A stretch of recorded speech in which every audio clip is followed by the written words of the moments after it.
Good morning, my dear students. It's your lecture 4th of chapter 9 Natural Disasters.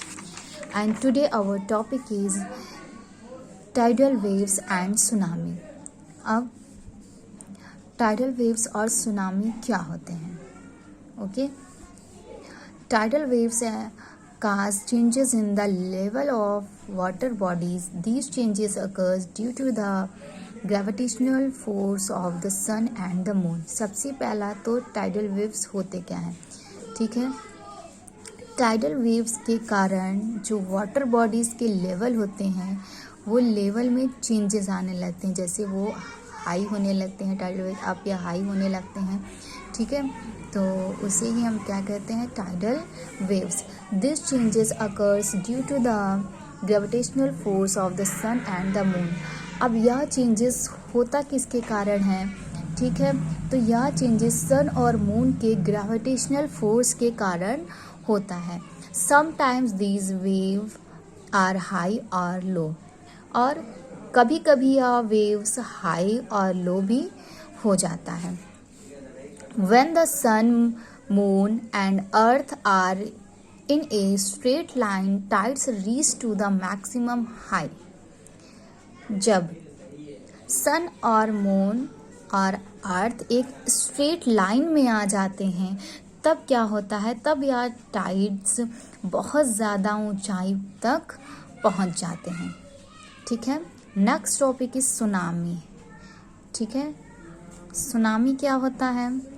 When huge waves form from oceans due to volcanic eruptions or earthquake underwater, they are called tsunami. अब volcanic eruption और earthquake के कारण ocean से उत्पन्न होने वाली बड़ी बड़ी लहरों को ही क्या कहा जाता है, सुनामी, ठीक है। समझ में आ गया सुनामी क्या होता है, कि वॉल्केनिक इरप्शंस और अर्थक्वेक के कारण ओशियन से जो बड़ी बड़ी लहरें उठती हैं उसे ही हम क्या कहते हैं, सुनामी। अब the tsunami which took place in India on December 26, 2004 caused a major loss of life and property in coastal region of Tamil Nadu and Kerala, ठीक है। The worst hit areas were the Andaman and Nicobar Island. अब क्या है यहाँ पर कि 26 दिसंबर को भारत में एक सुनामी आई थी, ठीक है। और इसी 26 दिसंबर में भारत में आई सुनामी ने कोस्टल रीजन के तमिलनाडु और केरला में बहुत सारी लाइफ और प्रॉपर्टी को नुकसान हुआ था। ओके, ये हो गया आपका tides wave and tsunami. And next topic is floods. Floods होता क्या है, बाढ़, आप सभी जानते होंगे ना। A flood is an overflow of water when the water bodies like river, lakes and ponds are overfilled with rain water. कि फ्लड्स होता क्या है, वाटर बॉडीज में जब ओवरफ्लो होने लगे, ठीक है, वाटर का ओवरफ्लो होने लगे तो उसे हम क्या कहते हैं, फ्लड्स। अब ये होता कैसे, like river, lakes and ponds are overfilled with rain water. Rain water के कारण जितने भी रिवर्स, लेक्स और पॉन्ड्स होते हैं वो पूरी तरह ओवरफिल्ड हो जाते हैं, किससे, वाटर से। तो उसके कारण क्या होते हैं, फ्लड्स आते हैं। नेक्स्ट ऑफ सब नेचुरल फैक्टर्स काजिंग फ्लड्स। अब कुछ नेचुरल फैक्टर्स हैं जो कि बाढ़ के कारण बन जाते हैं। फ्लड्स मीन्स होता क्या है, बाढ़ आना, ठीक है। अब वो कौन कौन से नेचुरल फैक्टर्स हैं उनको देखते हैं।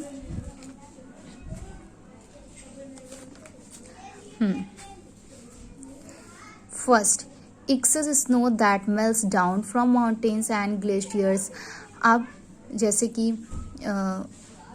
माउंटेन्स और ग्लेशियर्स के जो स्नो होते हैं वो धीरे धीरे मेल्ट्स होने लगते हैं, ठीक है, उनके कारण भी बाढ़ आ सकती है। हैवी रेनफॉल, बहुत ज़्यादा बारिश हो गई तो उसके भी कारण आ सकती है। Waterfalls on impermeable surfaces.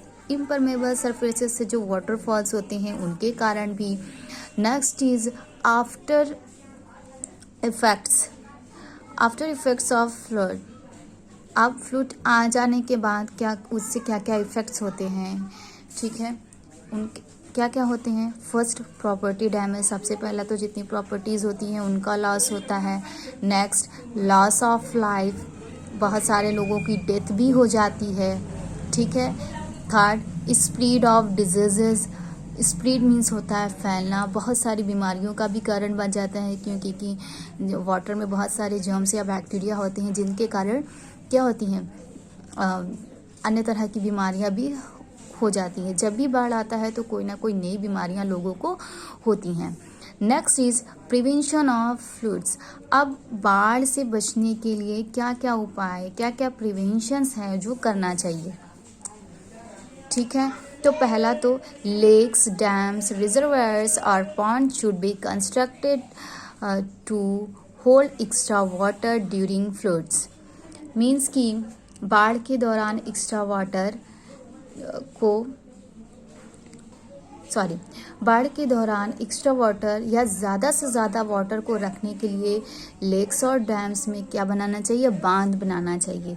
Okay, next, plants trees along rivers bank to slow down the force of water flow. Flowing water के फोर्स को, मतलब जो पानी बह रहे हैं उसके फोर्स को कम करने के लिए नदी के किनारे पेड़ पौधे लगाना चाहिए। Next, sea walls and gates should be built to prevent tidal waves from pushing the water up ashore. अब क्या है, टाइडल वेव्स हमेशा वाटर को ऊपर की ओर पुश करती रहती हैं, ठीक है। तो इनको कम करने के लिए सी वॉल्स और गेट्स बनाना चाहिए, ठीक है, जिससे क्या हो कि वो पुश ना कर सकें। So students, your tidal waves and tsunami topics have been finished today. Okay, so on tomorrow I will start next topic, that is drought. Okay, that's all.